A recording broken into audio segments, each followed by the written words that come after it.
Thousands have rallied across Europe against the International Anti-Piracy Accord known as ACTA. People in the UK, Germany, Poland and Lithuania have voiced their fear that the treaty would harm freedom of speech and lead to online censorship. RT's Laura Emmett has more from London. In line with hundreds of thousands of people all over Europe today, these people here in London behind me are demonstrating against ACTA, the Anti-Counterfeiting Trade Agreement. It's an agreement which would make internet service providers essentially responsible if their users are pirating data.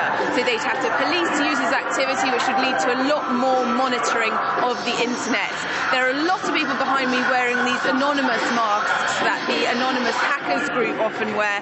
They've got banners reading "Don't shut down the internet." They're saying no ACTA, culture is made of copies, and stop internet censorship. And one of the main objections to the ACTA agreement is that it's been negotiated almost entirely in secret, so much so that the main EU negotiator resigned in a storm recently, saying that the document was secretive and undemocratic.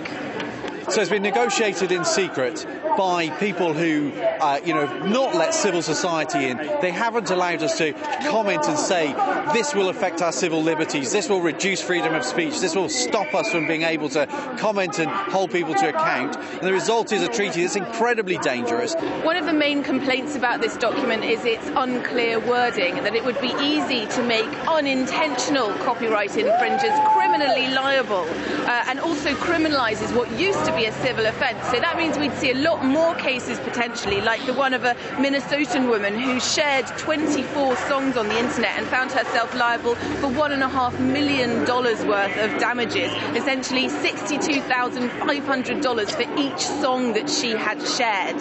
The threat is to bloggers, it's the threat to site owners, it's the threat to internet service providers.